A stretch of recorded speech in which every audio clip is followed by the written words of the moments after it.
Hello दोस्तों, आप सही होंगे। तो आज मैं आपको भाषा और लिपि व व्याकरण के बारे में बताने जा रहा हूँ। तो देखो, ध्यान से सुनिए कि भाषा क्या है। भाषा क्या है? अपने भावों व विचारों का आदान प्रदान करना भाषा कहलाती है। मतलब जो कि अपने विचार होते हैं एक दूसरों को आदान प्रदान करना ही भाषा कहलाती है। तो भाषा मुख्यतः दो प्रकार की होती है और इसके दो रूप हैं। जैसे भाषा के दो रूप हैं, एक मौखिक और एक लिखित। तो अब मौखिक लेते हैं पहले। मौखिक भाषा। मौखिक भाषा जब हम बोलकर अपने विचार प्रकट करते हैं और सुनते हैं और दूसरों को के भाव जानते हैं। मतलब हम अपने जो बोलचाल होते हैं बोलते हैं और अपने जो दूसरे से विचार प्रकट करते हैं और उसकी बातें सुनते हैं और दूसरे के भावों को जानते हैं, वो ही मौखिक भाषा होती है। अब लिखित भाषा। तो लिखित भाषा ये है।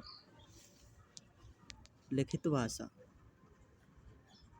लिखित भाषा जब हम अपने भावों या विचारों को लिखकर प्रकट करते हैं और दूसरे के भाव या विचारों को पढ़कर समझते हैं, भाई लिखित भाषा होती है।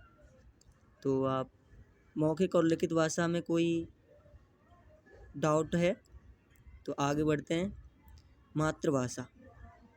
मातृभाषा क्या है?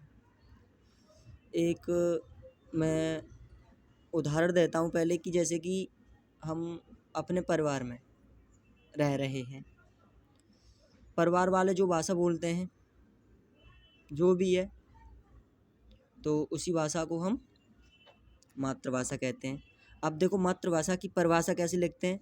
तो मातृभाषा की परिभाषा है कि हम परिवार में माता पिता के साथ बचपन से जिस भाषा, यानी हम परिवार में माता पिता के साथ बचपन से जिस भाषा का प्रयोग करते हैं वही मातृभाषा होती है। ठीक है। अब आइए राष्ट्रभाषा। राष्ट्रभाषा। तो ये राष्ट्रभाषा क्या है? जैसे कि उदाहरण के तौर पे हमारे देश में जो भाषा बोली जाती है, जो भाषा बोली जाती है वही राष्ट्रभाषा होती है। तो राष्ट्रभाषा की देखो परिभाषा कैसे लिखते हैं कि देश के अधिकांश भाग में बोली जाने वाली भाषा राष्ट्रभाषा होती है। दोबारा से देखिए, देश के अधिकांश भाग में बोली जाने वाली भाषा राष्ट्रभाषा होती है। और जो राष्ट्रभाषा ही हिंदी, जो राष्ट्रभाषा है वो हिंदी हमारी एक राष्ट्रभाषा है। जो राष्ट्रभाषा होती है वो हमारी हिंदी है। अब आइए राजभाषा। देखो दोस्तों, राजभाषा। तो राजभाषा क्या है कि हमारे राज्य में बोलने वाली जो भाषा होती है वो राजभाषा कहलाती है। जैसे और जो कार्यालयों में काम होता है उसको राजभाषा कहते हैं। जैसे कि देश में और कार्यालयों में जिस भाषा का, यानी देश के या देश में, तो इसे देखो पहले, देश में कार्यालयों जिस भाषा में कामकाज होता है उसे ही राजभाषा कहते हैं। हिंदी हमारी राजभाषा है। और हिंदी दिवस कब मनाया जाता है? तो बच्चों मैंने ये लिखा नहीं है। हिंदी दिवस 14 सितंबर को मनाया जाता है। ओके। विश्व में सर्वाधिक बोली जाने वाली भाषाओं में हिंदी का कौन सा स्थान है? तो हिंदी का देखो, जो विश्व में बोली जाने वाली सर्वाधिक भाषा होती है उनमें से हिंदी का तीसरा स्थान है। और ये 14 सितंबर को हिंदी दिवस मनाया जाता है। ओके, अब आइए आगे। भारतीय संविधान में हिंदी भाषा सहित कितनी भाषाओं को मान्यता दी गई है? कितनी भाषाओं को मान्यता दी गई है? तो 22 भाषाओं मान्यता दी गई है। अब आइए लिपि के बारे में बात करें। तो ये लिपि होती क्या है?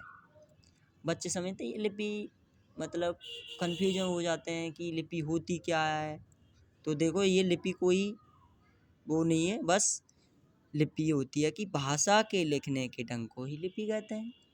ठीक है, तो ये भाषा और ये लिपि।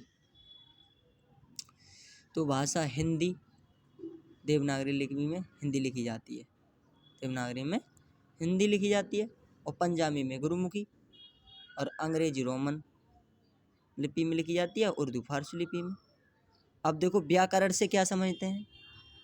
ये लिपि तो समझ गए कि भाषा और लिपि, तो मतलब कौन भाषा में कौन सी लिपि होती है और कौन सी लिपि में कौन भाषा होती है।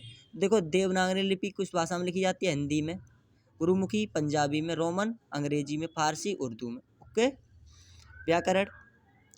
तो व्याकरण है, व्याकरण की सहायता से हमें भाषा के शुद्ध रूप की जानकारी मिलती है या होती है, जो भी है। तो अब समझ में आ गई होगी, कुछ नहीं है हिंदी में, बस। Okay, bye.